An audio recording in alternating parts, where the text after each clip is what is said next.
Hi అండి అందరికీ. Welcome to Teju Murari 8315 vlogs.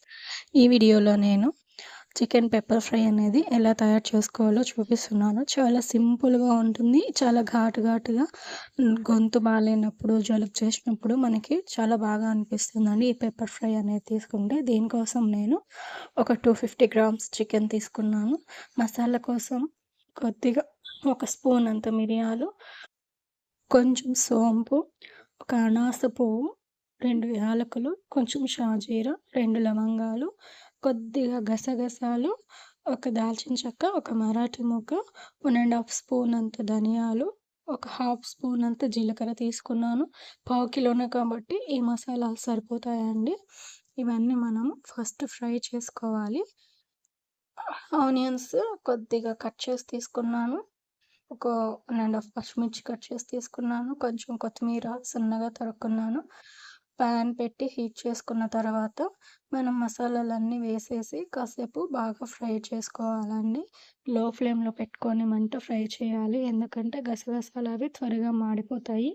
ఇవి కొంచెం ఫ్రై అయ్యి కొంచెం లైట్‌గా కలర్ వచ్చిన తర్వాత మనం దింపేసుకోవాలి అంతే అండి.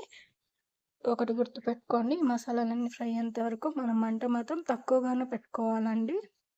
మనం ఇంకా ఎక్స్ట్రాగా ఇన్‌స్టంట్ గరం మసాలా అవేమి యాడ్ చేయాల్సిన అవసరం లేదు. కారం కూడా ఎక్స్ట్రాగా కారప్పొడి యాడ్ చేయాల్సిన అవసరం లేదు. ఈ మిరియాల ఘాటుతోనే సరిపోతుంది.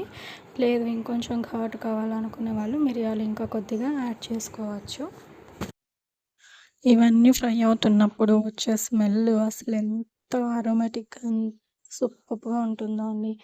అవన్నీ ఫ్రై చేసి పక్కన పెట్టుకున్న తర్వాత అదే ప్యాన్‌లోనే మనం ఆయిల్ యాడ్ చేసుకొని నేను కొద్దిగా వెల్లుల్లి అనేది కట్ చేసి వేసుకున్నాను. తర్వాత ఆనియన్స్, కట్ చేసి పెట్టుకున్న పచ్చిమిర్చి అవన్నీ వేసి బాగా ఫ్రై చేసుకోవాలి.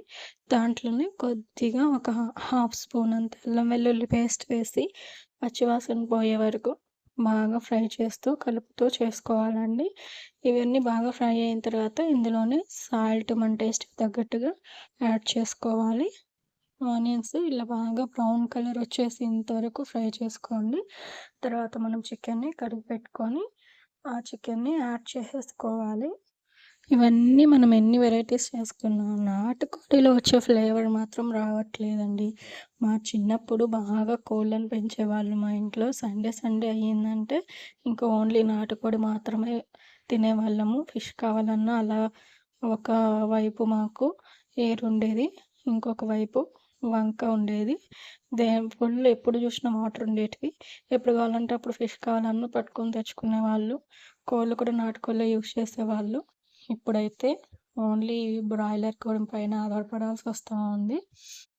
2 ఇయర్స్ ముందు వరకు మేము కూడా కోళ్ళు పెంచేవాళ్ళము. మా అత్త వాళ్ళ ఇంట్లో కూడా. ఏం జరిగిందంటే ఒక సీజన్‌లో డిసీజ్ వచ్చినప్పుడు మొత్తం 30 ఉండేటివి. 30 కోళ్ళు ఒకేసారి చనిపోయాయండి. 1 అవర్‌కి ఒకటి, 1 అవర్‌కి ఒకటి అలా చనిపోవడం వల్ల బాధేసింది. ఇంకా ఆ తర్వాత నుంచి కోళ్ళు పెంచొద్దని డిసైడ్ అయిపోయాము. నేను చికెన్‌లోకి కొద్దిగా మాత్రమే పసుపు యాడ్ చేసుకొని ఫ్రై చేసుకున్న తర్వాత ఇవి ఉడకాలి కాబట్టి ఓన్లీ ఫ్రై చేస్తూనే ఉంటే మాడిపోతాయి కాబట్టి కొద్దిగా వాటర్ యాడ్ చేసుకున్నాను. ఒక 50 ml అలాగా. ఇవి సన్నని మంట మీదే మనం ఫ్రై చేసుకుంటూ ఉన్న తర్వాత ఉడికిపోతుంది. ఉడికి ఇలా లాస్ట్‌లో కొద్దిగా వాటర్ ఉన్నప్పుడు మనం పౌడర్ తయారు చేసుకున్నాం కదా! మసాలా దినుసులన్నీ ఫ్రై చేసుకొని ఆ పౌడర్ యాడ్ చేసుకోవాలి.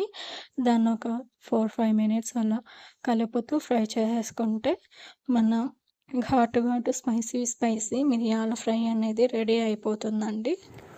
ఈ పెప్పర్ ఫ్రైని మనం రసం కాంబినేషన్‌తో కానీ లేదా సాంబార్ కాంబినేషన్‌తో కానీ తింటే చాలా సూపర్‌గా ఉంటుందండి. ఈరోజైతే నేను సాంబార్ చేశాను. సో, సాంబార్‌లోకి ఈ పెప్పర్ ఫ్రై అనేది ప్రిపేర్ చేసుకున్నాననమాట. రెండిటి కాంబినేషను వండర్‌ఫుల్‌గా ఉంటుంది. సో, ఇలా కాసేపు బాగా ఫ్రై చేసుకొని మనం లాస్ట్‌లో కొత్తిమీర చల్లేసుకోవడమే. ఈ పెప్పర్ ఫ్రై అనేది ఖచ్చితంగా మీరందరూ కూడా ట్రై చేసి చూడండి. సో, ఇంకా లాస్ట్‌లో కలిపేసుకొని, దింపేసుకొని సర్వ్ చేసేసుకోవడమే. ఈ వీడియో మీకు నచ్చితే నా వీడియోని లైక్ చేయండి, షేర్ చేయండి, కామెంట్ చేయండి. నా ఛానల్‌ని సబ్స్క్రైబ్ చేసుకోండి.